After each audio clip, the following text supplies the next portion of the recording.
मैं भारत को भारतीयता की मान्यता के आधार पर फिर से खड़ा करना चाहता हूं, उस काम में लगा हूं।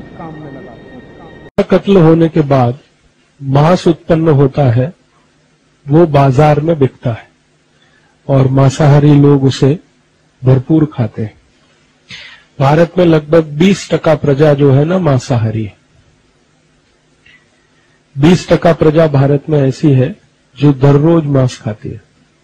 तो ये जो भी शरीर में से निकले हुए अंग हैं, इन सबका भरपूर उपयोग है और इसका बहुत बड़ा बाजार है इस देश में।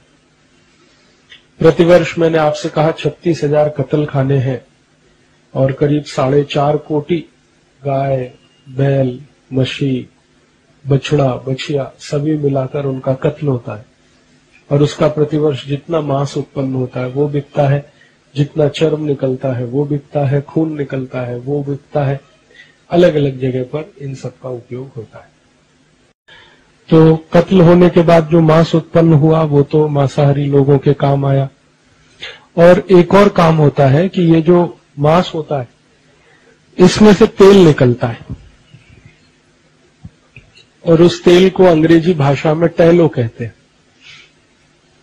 तेल हिंदी में कहते हैं, टैलो कहते हैं अंग्रेजी में। गाय के मांस का जो तेल है बीफ टैलो है वो। ऐसे ही मछली के मांस का, भैंस के मांस का, डूकर के मांस का वो पोर्क टैलो है। तो ये जो तेल निकालते हैं वो तेल का सबसे जास्ती वापर होता है, सबसे जास्ती उपयोग होता है क्रीम बनाने में। हमारे आजकल के पढ़े लिखे लोग घर घर में जो चेहरे में लगाने वाला क्रीम वापरते हैं ना, फेयर एंड लवली, क्लियर सिल, क्लियर टोन, इरेस्मे, इमामी, पॉन्ड्स आदि आदि, ये ज्यादातर क्रीम में मांस से निकाला हुआ तेल वापर। इन सब कत्ल खानों में मांस और मांस के साथ तेल ये दोनों अलग अलग निकलता है। तेल का उपयोग क्रीम बनाने में, कॉस्मेटिक्स में होता है, मांस खाने में जाता है। फिर जो खून निकलता है उस खून का भी भरपूर उपयोग होता है औषधि बनाने में। गाय के शरीर से निकला हुआ खून, मछली के शरीर से निकला हुआ खून, बैल, बछड़ा, बछड़ी के शरीर से निकला हुआ खून, उससे एक दवा बनती है और वो दवा बाजार में भरपूर बिकती है। उसका नाम है डेक्सोरेंज। ये औषधि को सभी डॉक्टर लिखते हैं क्योंकि ये औषधि लिखने में कमीशन बहुत मिलता है डॉक्टर को। तो डॉक्टर कमीशन के लालच में ये औषधि लिखते हैं और ये औषधि का उपयोग जास्ती से जास्ती उन महिलाओं को किया जाता है जो गर्भावस्था में होती है। गर्भावस्था में जो माताएं हैं, महिलाएं हैं, उनको रक्त की कमी अक्सर होती है। तो रक्त की कमी दूर करने के लिए पशुओं के रक्त से बनी हुई दवा वही सबसे ज्यादा डॉक्टर उन्हें देते हैं। तो रक्त का ये उपयोग होता है। और एक और उपयोग है रक्त का कि ये जो पशुओं का रक्त है इससे बहुत बड़े पैमाने पर लिपस्टिक बनती है। वो जो कोट पे लगाते हैं, बहुत लिपस्टिक बनाने में इसको वापर करते हैं। फिर इसी रक्त से चाय बनाने वाली कंपनियां भी अपने चाय में इस रक्त का उपयोग करते हैं। क्या होता है कि ये जो चाय होती है ना वो तो पौधे से आती है। चाय का पौधा इतना ही बड़ा होता है जितना गेहूं का पौधा होता है।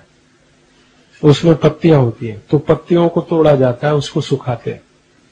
तो पत्तियों को सुखा के पैकेट में बंद करके परदेश में बेचा जाता है। और पत्तियों के नीचे का जो छोटा छोटा टूटकर गिरता है डंठल जो होता है, आखिरी हिस्सा, उसको सुखा के डिब्बे में बंद करके भारत में बेचा जाता है। लेकिन ये जो पत्तियों के अंत का छोटा सा हिस्सा है ये चाय नहीं है। चाय तो वो पत्ती है। तो फिर क्या करते हैं, चाय जैसा उसको बनाते हैं। तो सामान्य रूप से वो पत्तियों के छोटे छोटे डंठल तोड़कर अगर सुखाकर हम पानी में डालें, उबालें, तो उसमें चाय जैसा रंग नहीं आता। तो फिर ये कंपनियां क्या करती हैं कि ये जानवरों के शरीर से निकला हुआ जो खून है, इस खून को उसमें मिला के सुखा के फिर डिब्बे में बंद करके बेचते हैं उसे। और तकनीकी भाषा में बाजार में इसको टी डस्ट कहते हैं, चाय की धूल। एक होती है चाय और एक चाय की धूल, टी और टी डस्ट। तो टी डस्ट में ज्यादातर ये उपयोग होता है, जानवरों के शरीर से निकाला हुआ खून। तो उसमें एक बहुत बड़ा उपयोग इसका है। और एक उपयोग इसका है रक्त का, वो नेल पॉलिश बनाने में, लिपस्टिक बनाने में, नेल पॉलिश बनाने में, चाय में, 3 उद्योगों में इसका सबसे जास्ती उपयोग होता है। अब हड्डियां जो निकलती हैं, उन हड्डियों का सबसे जास्ती उपयोग 2 जगह होता है, एक तो शेविंग क्रीम बनाने में और एक टूथ पाउडर, टूथपेस्ट बनाने में। जितने भी टूथपेस्ट बाजार में मिलते हैं, कॉलगेट, क्लोजअप, पेप्सोडेंट, सिबाका, फॉरेंस, ये सब मरे हुए जानवरों की हड्डियों से बनते हैं। शरीर के जब जानवर के शरीर का कत्ल होता है तो हड्डियां जो निकलती हैं उनको धूप में सुखाते हैं। सुखाने के बाद एक बोन क्रशर मशीन होती है, उसमें डालकर उसका पाउडर बनाते हैं। फिर उसी पाउडर से टूथपेस्ट बनता है, टूथ पाउडर बनता है। और इन्हीं हड्डियों का पाउडर का उपयोग एक और जगह होता है, शेविंग क्रीम बनाने में। और आजकल इन हड्डियों के पाउडर का एक और उपयोग होने लगा है, वो टेल्कम पाउडर जो लगाते हैं, स्नान के बाद लोग लगाते हैं, उसमें भी अब इसका उपयोग होने लगा है, क्योंकि ये थोड़ा सस्ता पड़ता है। वैसे तो टेल्कम पाउडर पत्थर से बनता है, पत्थर को पीस कर जो पाउडर निकलता है उससे टेल्कम पाउडर बनता है वैसे। लेकिन आजकल पत्थर का पाउडर 60-70 रुपए किलो है और गाय की हड्डियों से निकाला हुआ 20-25 रुपए किलो है। तो ज्यादातर उद्योग चलाने वाले लोग उसको वापरते हैं। अब गाय के शरीर के ऊपर का जो चमड़ी होती है, स्किन जो है, वो सबसे ज्यादा उपयोग होती है क्रिकेट का बॉल बनाने। क्रिकेट वो होता है ना क्रिकेट खेल, उसमें एक बॉल होती है लाल रंग की, अभी सफेद रंग की भी आने लगी। तो ये जो क्रिकेट की बॉल है, ये गाय की चर्बी के माने गाय की चमड़ी से ही बनती है। और गाय के जो छोटे बछड़े होते हैं, बछड़े बछिया, उसकी चमड़ी का सबसे ज्यादा उपयोग होता है बॉल बनाने में। दूसरी एक होती है फुटबॉल। क्रिकेट बॉल तो छोटी है, फुटबॉल तो बड़ी है। तो फुटबॉल बनाने में भी यही चमड़े का उपयोग होता है, गाय का चमड़ा, भैंस का, उनके शरीर का जो चर्बी है, चर्म है, उसका उपयोग होता है। आजकल और एक उद्योग में इसका बहुत उपयोग होता है, जूते चप्पल बनाने में। अगर आप बाजार से कोई ऐसा जूता चप्पल खरीदते हैं जो चर्म का है, चमड़े का है, लेदर का है और बहुत सॉफ्ट है, मुलायम है, तो वो 100% गाय की चर्म माने चर्म का होता है। सॉफ्ट है, अगर मुलायम है तो गाय का चर्म है, और अगर थोड़ा हार्ड है, कड़क है, तो मशी का है, भैंस का है।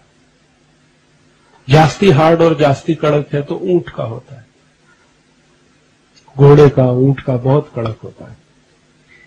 तो एक बहुत बड़ा उपयोग ये चमड़ा, जूते, चप्पल इसमें बनाने। पर्स बनाने में बहुत इसका उपयोग होता है। बेल्ट बनाने में इसका बहुत उपयोग होता है। जो लोग अक्सर बेल्ट बांधते हैं पैंट में, पर्स रखते हैं, उसमें भी इसका उपयोग होता है। बड़े पैमाने पर इसका उपयोग होता है। और अभी इससे और भी कई वस्तुएं बनाना शुरू किया है। सजावट की बहुत सारी वस्तुएं जो घरों में रखी जाती हैं, शो पीस के नाम पर जिनको इस्तेमाल किया जाता है, वो भी बहुत कुछ गाय के चर्म से, मशी के चर्म से, बैल आदि आदि के चर्म से बनते हैं। अभी गाय के शरीर के अंदर के कुछ अंग हैं, उनका भी बहुत उपयोग होता है। जैसे गाय के शरीर में एक बड़ी आंत होती है, हमारे शरीर में जैसे बड़ी आंत है वैसे गाय में भी होती है। तो गाय के शरीर को जब काटते हैं तो बड़ी आंत उसमें से अलग निकालते हैं और उस बड़ी आंत को पीसकर चटनी बनाकर एक केमिकल निकालते हैं, उसका नाम है जिलेटिन। और वो जिलेटिन बहुत ज्यादा उपयोग होता है आइसक्रीम बनाने में। वही जिलेटिन का बहुत अधिक उपयोग होता है चॉकलेट बनाने में, टॉफी बनाने में।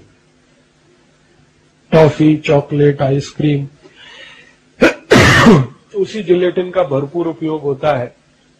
आजकल वो नए नए तरह के खाद्य पदार्थ आए हैं, Maggi, noodles, pizza, burger, hot dog, cold dog, chow mein, ये सब नए नए तरह के भोज्य पदार्थ हैं, परदेश से आए हुए हैं। इनमें भरपूर उपयोग होता है जिलेटिन। और जिलेटिन गाय के शरीर की बड़ी आंत को चटनी बनाकर उसमें से निकाले हुए रस से बनता है। इस जिलेटिन का उपयोग आजकल और भी कई खाद्य पदार्थों में करने लगे हैं। खासकर आपने वो देखा, साबूदाना एक आता है, साबूदाना, जिसको अक्सर हम उपवास में खाते हैं, उसमें अब इसका बड़े पैमाने पर उपयोग होने लगा। तो बहुत सारे खाने पीने की वस्तुओं में ये सब चीजें उपयोग आती हैं। अब दुर्भाग्य हम सबका ये है कि हम सब अपने को शाकाहारी मानते हैं, लेकिन कई बार ऐसी वस्तुएं खाते पीते हैं जिसमें ये सब मांसाहारी सब पदार्थ मिले होते हैं। अब जैसे चाय पीते हैं, तो चाय पीने वाला अपने को कहे कि मैं शाकाहारी हूं, तो मुझे हंसी आती है उस पर, क्योंकि चाय बनाने में ही जो खून है, रक्त है, वो मिलाया गया है और उसका हम वापर कर रहे हैं। कोई कहता है कि जी मैं तो उपवास रखता हूं लेकिन साबूदाने की खिचड़ी खाता हूं, तो मुझे हंसी आती है कि साबूदाने की खिचड़ी में जिलेटिन है, और जिलेटिन तो गाय के शरीर से निकाली गई बड़ी आंत में से मिलता है। कोई कहे मैं संपूर्ण शाकाहारी हूं लेकिन फेयर एंड लवली लगाता हूं, तो फेयर एंड लवली तो गाय के मांस में से निकाले हुए तेल से बनती है, तो वो कैसे शाकाहारी हो सकता है। तो ये ऐसे अलग, कोई कहता है कि मैं संपूर्ण शाकाहारी हूं लेकिन सवेरे सवेरे टूथपेस्ट घिसता हूं, Colgate, Closeup, Pepsodent, Cibaca, foreign. कोई कहता है मैं टूथ पाउडर घिसता हूं। तो वास्तव में ये है कि अगर हमें सही माहिती है तो शायद हम इससे बच सकते हैं। तो सचिन भाई ने बोला कि मैं आपको बताऊं कि क्या क्या बनता है गाय के शरीर से।